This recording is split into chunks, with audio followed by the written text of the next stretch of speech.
नमस्कार, स्वागत है आपका इंडिया वॉइस पर। मैं हूं आपके साथ स्वीटी दीक्षित। रुक करेंगे हम जानकारियों की और यूपी में निकाय चुनाव को लेकर सियासत तेज हो गई है। वहीं इस बीच सपा अध्यक्ष अखिलेश यादव ने निकाय चुनाव के बहाने बीजेपी पर तंज कसा है। उन्होंने क्या कुछ कहा है, आइए आपको सुनाते हैं। उन्होंने तमाम एम्बेसडर्स बनाए झाड़ू मारने के लिए और स्वच्छ भारत अभियान चलाया। तो ये कैसा स्वच्छ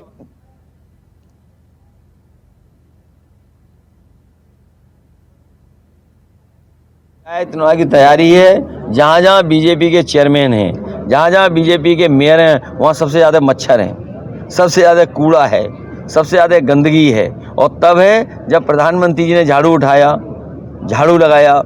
उन्होंने तमाम एम्बेसडर्स बनाए झाड़ू मारने के लिए और स्वच्छ भारत अभियान चलाया। तो ये कैसा स्वच्छ भारत अभियान है जहाँ कूड़ा सड़कों के किनारे, गलियों में, मोहल्लों में पड़ा हुआ है और सब चेयरमैन मेयर इन्हीं के थे, जिसकी वजह से कूड़ा की परेशानी है। जो हमारी पार्टी का गठबंधन है वही गठबंधन। और बिहार के मुख्यमंत्री नीतीश कुमार पटना के फुलवा शरीफ में इस्लामिया ग्रुप ऑफ इंस्टीट्यूशन की ओर से आयोजित इफ्तार पार्टी में शामिल हुए।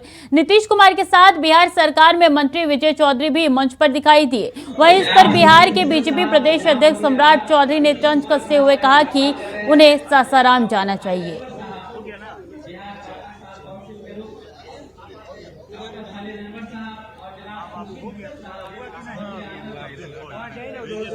बिहार पूरी तरह जिस तरह रोम जल रहा था और नीरो जो है बांसुरी बजा रहे थे, ये स्थिति पूरी तरह यहाँ चरितार्थ है। अब नीतीश बाबू से कुछ संभल नहीं रहा है और ये लोग जब तुष्टीकरण में आए इसलिए पूरा मामला कोलैप्स किया। जब तक तुष्टीकरण नहीं था तब तक आप देखते थे यही Nitish Kumar ji rule of law के प्रतीक थे। आज पूरी तरह फेल्योर होने का कारण यही है कि शासन कार्रवाई नहीं करना चाहती है, कुछ लोगों को बचाना चाहते हैं। तो जब बचाने का काम करेंगे तो इसी तरह लैप्सेस होगी। बिहार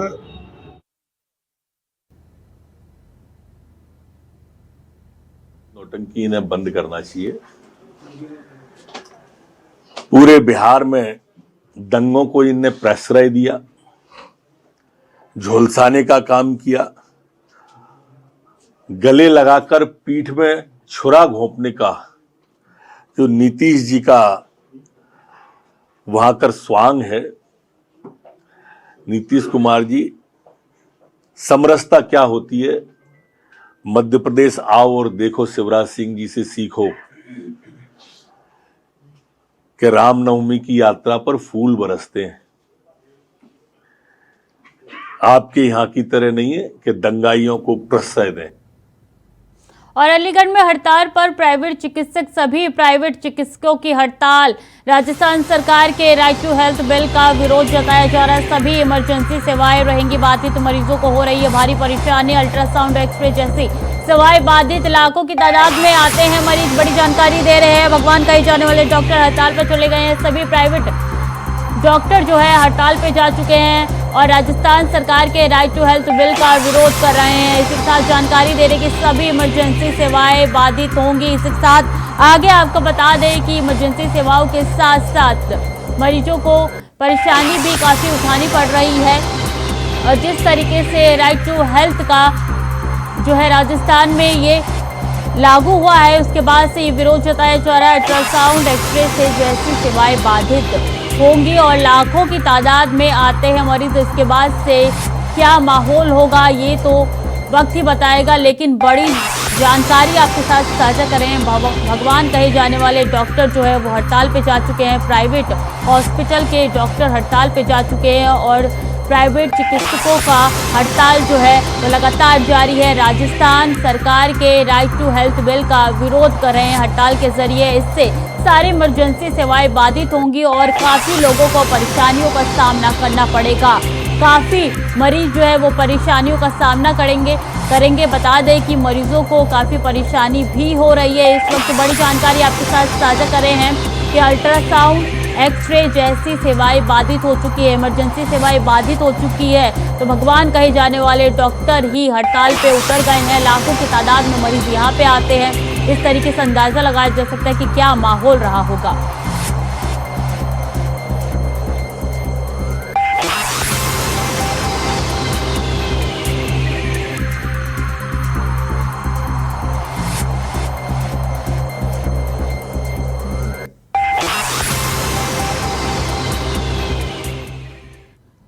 ज्यादा जानकारी के साथ प्रदीप पुंडीर हमारे साथ जुड़ चुके हैं। प्रदीप, आप उस वक्त डॉक्टरों के बीच में बैठे हुए हैं जो हड़ताल पे इस वक्त, बताइए कि उनकी क्या मांगे हैं और क्यों वो हड़ताल पे बैठे हैं। इस तरीके से हड़ताल पे बैठेंगे तो मरीजों का क्या होगा? तो आपको बता दें कि अलीगढ़ जो है आसपास के क्षेत्र में मेडिकल हब है और यहाँ पे बहुत सारे डॉक्टर्स है वो तमाम बाहर से आते हैं इलाज के लिए, क्योंकि बिल ने पारित किया रहा है तो उसको लेकर यहाँ पर डॉक्टर्स है सारे जो हड़ताल पे किए हुए। मेरे साथ में सभी डॉक्टर्स मौजूद हैं और IMA के जिला अध्यक्ष है यहाँ पर डॉक्टर कुलदीप जो भी हमारे साथ में है। मैं बात करना चाहूंगा, सर क्या कुछ मांग है जिनको लेकर आपका हड़ताल पे आए?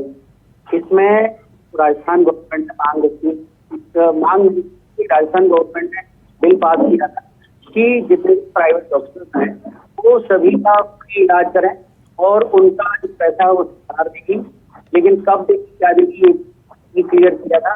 इसके अलावा उन्होंने कोई भी इमरजेंसी कहीं भी जा सकते तो प्राइमरी ट्रीटमेंट लेना है, उसके बाद शिफ्ट करना है और वो सब अपने खर्चे पर करना है। लेकिन इसमें तो सबसे बड़ी मुश्किल ये है कि अगर कोई गायनी का पेशेंट या ऐसा पेशेंट डिलीवरी होने वाली और उसके पास कोई आई का हॉस्पिटल है, आई का डॉक्टर है वो स्पेशलाइज नहीं तो डिलीवरी कराते, तो इसमें टाइम पास का मरीज को परेशानी की, रास्ते में कॉम्प्लिकेशन भी हो सकता है। तो ये कुछ ऐसी चीजें, ऐसी कोई सी स्पेशलिटी का मरीज किसी ऐसी जगह जाता है जिसका इलाज नहीं कर सकता, तो उसमें मरीज को ज्यादा परेशानी उठानी पड़ेगी। इसलिए हम सभी doctor all over India strike कर रहे थे कि इस तरह की चीजें दी जाए जिसमें कि मरीज को प्राइमरी इलाज मिलना चाहिए, सभी चाहते हैं, समय से मिलना चाहिए, ये भी सभी चाहते हैं, लेकिन सही जगह मिलना। क्या कुछ कहना चाहेंगे सर इसको लेकर? आपकी ये मांगे है ये पूरा बिल वापस कराना चाह रहे हैं? अभी हमारे पास ये मैसेज आया है कि राजस्थान गवर्नमेंट ने ये सारी मांगे प्राइवेट डॉक्टर्स की मान ली है और इसमें वहाँ से मैसेज आया है कि हम लोगों ने ये स्ट्राइक को भी बंद कर दिया है और जितने भी प्राइवेट हॉस्पिटल उनका एक साझा लेटर बना करके वो दिया जाएगा कि वो उनकी मांगे वो पूरी हुई हैं और उसी पर फिर आगे जो भी कुछ होगा। जैसा कि डॉक्टर ने बताया कि सारी जो सरकार की जो मांगे थी, जिस मांग को लेकर हड़ताल पर थे, वो सारी जो सारी मांगे राजस्थान सरकार ने मान ली है और जैसा कि इन्होंने डॉक्टर से वापस लेने की कोशिश कर दी है। जी, मांगे ठीक है, लेकिन इस तरीके से भगवान कहे जाने वाले डॉक्टर ही जब सड़क पे उतर जाएंगे, इस तरीके से हड़ताल करेंगे तो मरीज किसके भरोसे जीवन जिएंगे? बिल्कुल सही बात है। तो डॉक्टर्स को दूसरे भगवान का दर्जा दिया गया और तमाम लोग बड़ी उम्मीदों से डॉक्टर्स के पास आते हैं और इलाज के लिए जाते हैं। अगर इस तरह हड़ताल है तो काफी कुछ परेशानी का सामना करना पड़ता है, क्योंकि बहुत से मरीज ऐसे दूर दराज से कराना तक कोई और समस्या थी जिनका इलाज नहीं कर सकती। जी प्रदीप, इनसे जानने की कोशिश कीजिए और इनसे पूछिए कि एकदम से ये सभी इमरजेंसी सेवाएं बाधित हो गई है, इससे मरीजों पर कितना ज्यादा असर पड़ेगा? तो इतना हड़ताल करना, मांगों को लेकर सड़क पे आना, ये जायज है क्या?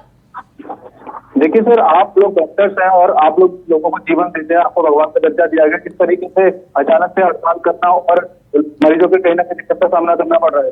अचानक हड़ताल की गई है, इससे पहले हमने ब्लैक डे प्रोटेस्ट में बनाया था सरकार अपनी मांगे तो हमारी समस्याएं की उनसे अवगत कराने के लिए, और उसमें हमने पीड़ित टाइम में काली पट्टी बांध करके सभी काम किए और उनको कहा था अगर आप हमारी मांगे नहीं माने तो हम पहले बिल का प्रोटेस्ट करेंगे, उसके बाद अनिश्चितकालीन हड़ताल भी कर सकते हैं। लेकिन सर कहीं ना कहीं जो मरीज बाहर से आए हैं, तमाम ऐसे मरीज जिनको को मिले जिन्हें अंडा कराना था, इसको कराना था, दवाई लेनी थी, तो यहाँ से वापस लौटे, तो मरीजों को कैसे, मतलब आप लोगों ने क्या व्यवस्था की थी जिससे उनकी परेशानी ना उठानी पड़े? सरकारी अस्पताल और सरकारी अस्पताल में अगर सुविधाएं अच्छी करेंगे तो मरीजों को कोई परेशानी नहीं है। तो ये सरकारी अस्पतालों की जिम्मेदारी बनती है कि सरकार जो प्राइवेट डॉक्टर से चाहती है वो अपने यहाँ पहले पूरी करे, और वो अगर वहाँ पूरी तो किसी मरीज को परेशानी नहीं पड़ेगी। जी स्वीटी, जैसा कि डॉक्टर ने बताया कि सरकारी अस्पताल है, वहाँ पर तमाम व्यवस्थाएं है जो सरकार प्राइवेट चिकित्सकों से उम्मीद कर रही है, तो वो पहले अपनी व्यवस्थाएं रखें और उसके बाद में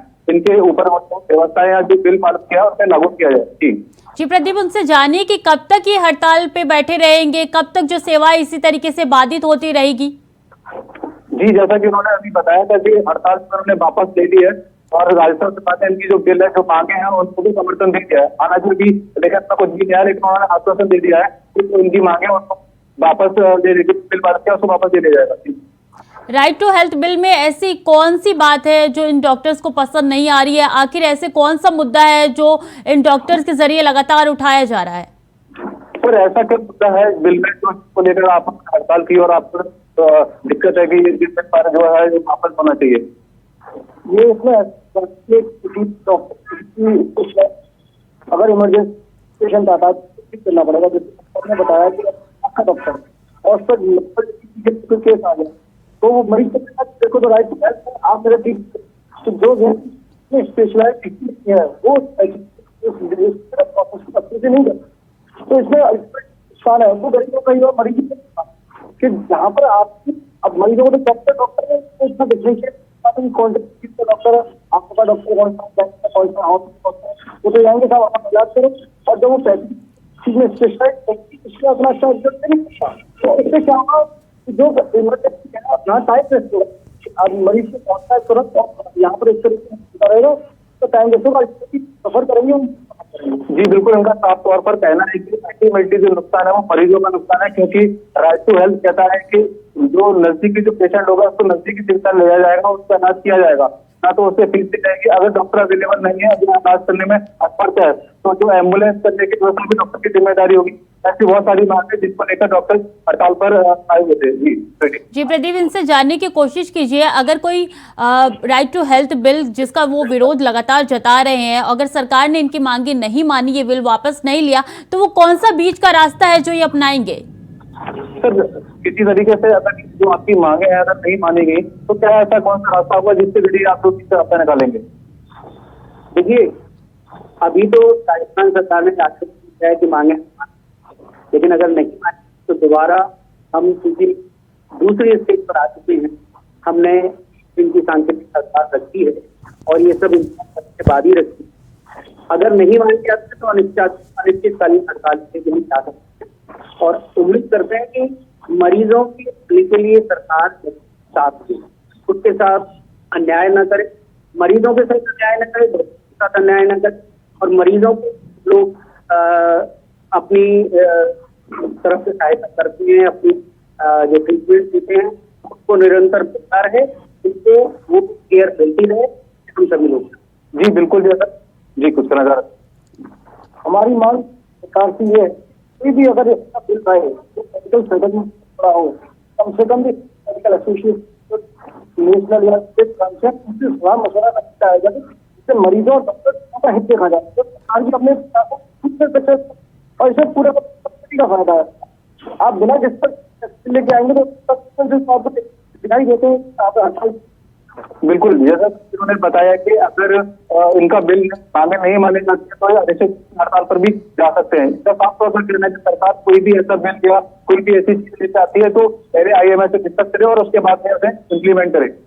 लेकिन एक तरीके से ये सरकार से बिल वापस लेने की मांग लगातार कर रहे हैं, लेकिन इसका नतीजा जो है वो तो मरीजों को भुगतना पड़ेगा। तो बीच का रास्ता क्या है ये जानने की बहुत ज्यादा जरूरत हो जाती है, और क्योंकि मरीजों को इससे नुकसान भी ना हो, क्योंकि अभी देखिए इमरजेंसी सेवाएं जो है वो लगातार बाधित हो रही है। मरीजों को क्या फायदा पहुंचेगा इससे? वो तो लगातार अपने जीवन को ना इस पार रह पाएंगे ना उस पार रह पाएंगे। जी बिल्कुल, मैं सर ये पूछना चाहूंगा आपसे कि जिस तरीके से जो आज जो हड़ताल से मरीजों को काफी नुकसान हुआ, इससे अगर कोई संकट नहीं निकलता तो मरीजों को किस तरह से भला होगा?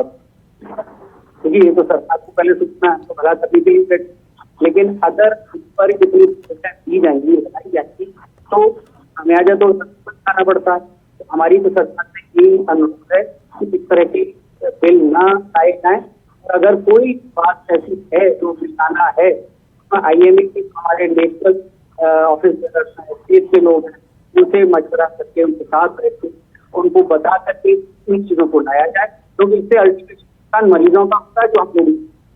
बिल्कुल, क्योंकि इसमें साफ तौर पर कहना है कि अगर इसको बीच में लेकर कहीं कोई एक्ट बनाया गया या कोई बिल नहीं बनाया गया तो ये हड़ताल पर करेंगे और इससे मरीजों का नुकसान होना लगभग तय है। जी प्रदीप, बहुत बहुत धन्यवाद आपका तमाम जानकारियों के लिए और डॉक्टरों की बात हमारे साथ रखने के लिए। आगे बढ़ेंगे। जल जीवन मिशन भारत के आखिरी गांव तक विकास की मशाल को जलाने का काम कर रहा है। बरसों बरस से अपने अधिकारियों से वंचित थारू जनजाति को विकास के मुख्यधारा से जोड़ने का काम करते हुए जल जीवन मिशन ने उनकी गंदगी को संवारने का काम कर रहा है। नमामि गंगे और ग्रामीण जलापूर्ति विभाग की हर घर जल योजना से थारू जनजाति की किस्मत बदल रही है। जल जीवन मिशन के तहत हर घर जल योजना से एक और समुदाय के लोगों को स्वच्छ जल की आपूर्ति सुनिश्चित हो रही है, तो वहीं दूसरी ओर एफटी के प्रशिक्षण से बेटियां और महिलाएं आत्मनिर्भर बन रही है। श्रावस्ती की ग्राम पंचायत भचकोही के बनकटी गांव में 765 थारू जनजाति निवास करते हैं और यहां कुल 116 हाउस होल्ड है। जल जीवन मिशन की हर घर जल योजना से अभी तक 1,83,000 में से 74,141 परिवारों को पानी का स्वच्छ पानी मुहैया करा दिया गया है। 15 अगस्त 2019 तक यहां मात्र 542 नल कनेक्शन थे। प्रतिदिन 451 से अधिक नल कनेक्शन दिए जा रहे हैं।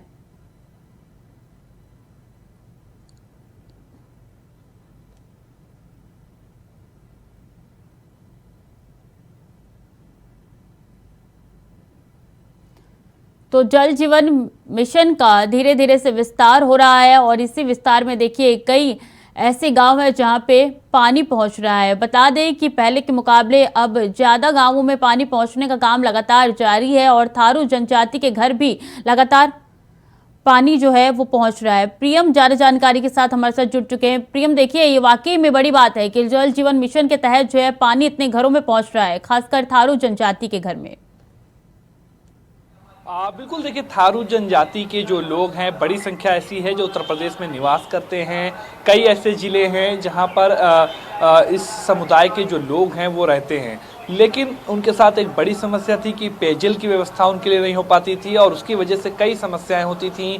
जो शुद्ध पेयजल है उसकी कमी थी और उस वजह से कई तरीके की जो इन्फेक्टेड बीमारियां हैं उनसे वो ग्रसित होते थे और कहीं ना कहीं पूरा जो उनका जीवन था वो काफ़ी संघर्ष में रहता था। लेकिन जिस तरीके से भारत सरकार की तरफ से और प्रदेश सरकार की तरफ से मिलकर जल जीवन मिशन की शुरुआत करी गई है, तो उसके चलते इन थारू जनजाति के जो लोग हैं उनके जीवन में एक बड़ा बदलाव आया है। और साफ तौर पर अगर आप देखें तो बड़ी संख्या में ऐसे घरों तक जो है वो शुद्ध पेयजल जो है वो सरकार पहुंचाने में जो है वो सफल हुई है और कहीं ना कहीं ये एक बड़ा जो प्रोजेक्ट शुरू किया गया था उसका लाभ अब कहीं ना कहीं लोगों को मिलता हुआ नजर आ रहा है। और इसीलिए अगर आप देखें तो बड़ी संख्या में ऐसे लोग हैं, थारू जनजाति के लोग हैं जिनको ये सुविधा का लाभ मिल रहा है, शुद्ध पेयजल मिल रहा है। तो जिस वजह से जो बीमारियां हैं वो कम हुई हैं, उनकी जो आर्थिक स्थितियां हैं वो बेहतर हो रही हैं। चूँकि अगर आप देखें तो समाज का बहुत ही कह सकते हैं आखिरी पायदान पर ये जो समुदाय है वो रहता था और कहीं ना कहीं उसको मुख्य धारा के साथ में जोड़ना एक बड़ा लक्ष्य था और उसके लिए उस लक्ष्य के लिए ये एक बड़ी चीज़ थी कि उनके पास सबसे पहले जो समस्या थी, जो मूलभूत समस्याएं थी जिसमें पेयजल की समस्या है या अन्य जो विकास के अभाव थे उस क्षेत्रों में उन लोगों तक, तो उस पर सरकार ने विशेष तौर पर फोकस किया और उसका एक बड़ा लाभ जो है वो साफ तौर पर थारू जनजाति के लोगों को देखने को मिला है। बड़ी संख्या में परिवर्तन जो है वो साफ तौर पर देखने को मिले हैं और कहीं ना कहीं इसी का लाभ जो है वो कहीं ना कहीं साफ तौर पर अब इन थारू जनजाति के लोगों को मिलता हुआ दिखाई दे रहा है। एक कह सकते हैं ड्रीम प्रोजेक्ट के तौर पर सरकार ने इन जनजाति के लिए इस तरीके के जो कार्यक्रम है वो शुरू किए थे और उसका अब जो है वो नतीजा जो है वो निकल कर सामने आया है कि बड़ी संख्या में ऐसे घरों तक जो है वो शुद्ध पेयजल जो है पहुंचाने में सरकार जो है वो सफल हुई है। जी, देखिए गर्मी का सीज़न आ रहा है, गर्मी का मौसम आ चुका है। अब ऐसे में बहुत ज़रूरी हो जाता है कि हर इंसान के घर में जो है स्वच्छ पानी पहुँचे, साफ जल पहुँचे और ऐसे में जब थारू जनजाति को ऐसे पानी पहुँच रहे तो उन लोगों की प्रतिक्रिया क्या निकल के सामने आई है, कोई जानकारी है इसको लेकर आपके पास? बिल्कुल, देखिए साफ तौर पर वहाँ पे जो लोग हैं, जो समुदाय के लोग हैं, उनसे जो बातचीत हुई है या जिस तरीके से वीडियो सामने आए हैं उनका साफ तौर पर कहना है कि उनके जीवन में एक बड़ा परिवर्तन इसकी वजह से देखने को मिला है। कई ऐसे ज़िले हैं जहाँ पर थारू जनजाति के जो लोग हैं, श्रावस्ती है, बहराइच है, यानी कि जो तराई एरिया है वहाँ पर ज़्यादातर इस जनजाति के जो लोग हैं वो रहते हैं, लेकिन उनके पास शुद्ध पेयजल नहीं होता था तो उसकी वजह से एक बड़ा उनके जीवन में भी परिवर्तन आया और इस बात को वो मान भी रहे हैं। सरकार को धन्यवाद ज्ञापित करते हुए नजर आ रहे हैं, चूँकि जिस तरीके से आप देखें लंबे समय से वो इन चीज़ों को लेकर मांग करते रहे, लेकिन सरकारों की अनदेखी कह सकते हैं या फिर उस तरीके से व्यवस्थाएं नहीं हुई जिस वजह से अभी तक इस तरीके के कार्य नहीं हो पाए थे। तो कहीं ना कहीं अब जब इस तरह से सरकार ने एक मिशन के तौर पर इस प्रोजेक्ट को लिया और कार्य किए तो उसके बाद साफ तौर पर एक बड़ा परिवर्तन देखने को मिला है और इस जनजाति से आने वाले जो समुदाय से आने वाले जो लोग हैं उनके चेहरों पर भी हंसी जो है वो साफ तौर पर देखने को मिल रही है। जी, एफटी के प्रशिक्षण में भी महिलाएं और बेटियां हिस्सा ले रही है। बिल्कुल, देखिए सभी जो समाज है पूरा जो तो उसको कैसे जोड़ा जाए समाज की मुख्य धारा के साथ, कैसे उनको स्वावलंबी बनाया जाए, आत्मनिर्भर बनाया जाए, इसको लेकर सरकार ने ये पूरे प्रयास किए और इसीलिए अलग अलग तरीके के प्रशिक्षण के कार्यक्रम भी इन जनजाति के लोगों के लिए सरकार ने चलाए हैं। जो मूलभूत सुविधाएं थी उनका किस तरीके से जो अभाव था उसको दूर करने का प्रयास किया गया है सरकार की तरफ से। तो ये पूरा बड़ा जो परिवर्तन है वो साफ तौर पर हुआ है और कहीं ना कहीं उसी का जो नतीजा है साफ तौर पर अब देखने को मिल रहा है। महिलाएं, लड़कियां जो हैं उनको प्रशिक्षित किया जा रहा है, तरह तरह से उनके जो जागरूकता की कमी थी वो उनमें लाई जा रही है, किस तरीके से वो चीज़ों को बेहतर कर सकती हैं, इसको लेकर कहीं ना कहीं उनको प्रशिक्षित करते हुए भी उत्तर प्रदेश सरकार जो है वो नजर आ रही है। जी प्रेम, बहुत बहुत शुक्रिया आपका तमाम जानकारियों के लिए। तो मुरादाबाद के थाना छडलेट इलाके में 2 नाबालिग सगी बहनों के गायब होने से हड़कंप मचा हुआ है। बता दें कि पीड़ित परिवार ने दूसरे समुदाय के युवक सहित 4 लोगों के खिलाफ मुकदमा दर्ज करवाया है और साथ ही थाना पुलिस पर भी लापरवाही बरतने के आरोप लगाए हैं। तो देखिए किस तरीके से 2 सगी बहनें गायब हो चुकी है, इससे इलाके में हड़कंप मचा है और पुलिस के पास पहुंचे हैं परिजन और परिजनों ने आरोप भी लगाए हैं कई लोगों के ऊपर। केस में कोई वो नहीं दी, सुनवाई नहीं करी हमारे केस में बिल्कुल भी। अब हम यही चाहते हैं कि वो लोंडा जेल में होना चाहिए, दरोगा जो हमारे सामने जो दरोगा भी जेल में जाना चाहिए। सजा तो मैं चाहता हूँ बस, क्योंकि दिल्ली तक में जब मैं खर्चा दे रही हूँ तो ये दरोगा क्यों नहीं सुन रहा हमारे केस। अलीगढ़ के थाना क्षेत्र में जमीनी विवाद के चलते 2 युवकों अपने बच्चे के दोस्त को खाने में जहर मिलाकर खिला दिया। जहां जहर खाने से युवक की मौके पर ही मौत हो गई, तो वहीं सूचना मिलने पर पहुंची पुलिस ने शव को कब्जे में लेकर पोस्टमार्टम करने के बाद परिजनों को सौंप दिया है। तो वहीं परिजनों की तहरीर पर पुलिस ने मुकदमा दर्ज कर दोनों आरोपियों को गिरफ्तार कर लिया है।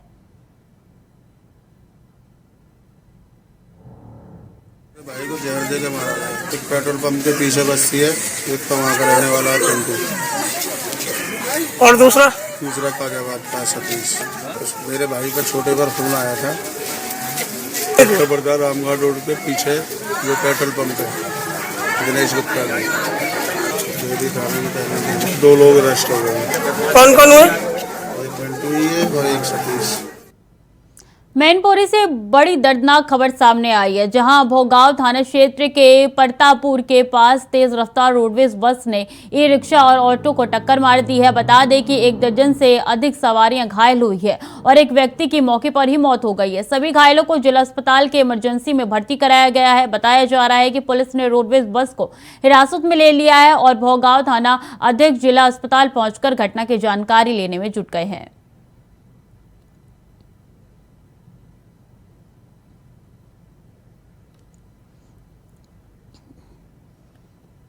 अगली खबर बिजनौर से है, जहां एक गुलदार ने युवक पर हमला कर दिया है। बता दें कि युवक की चीख पुकार सुनकर आसपास के लोगों ने युवक को गुलदार के चंगुल से छुड़ा लिया है। रिहायशी इलाके में भी गुलदार की दस्तक से लोगों में खौफ दिखाई दे रहा है। स्थानीय निवासियों ने वन विभाग से गुलदार को पकड़ने की अपील की है। ये पूरा मामला नहटोर के झील कॉलोनी का बताया जा रहा है।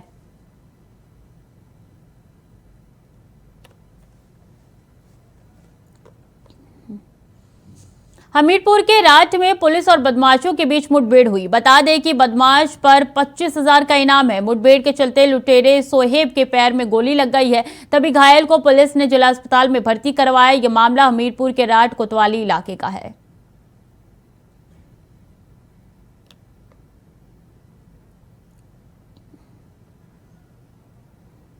तो फिलहाल के लिए खबरों में इतना ही। बाकी की जानकारी के लिए बने रहिए इंडिया वॉइस के साथ।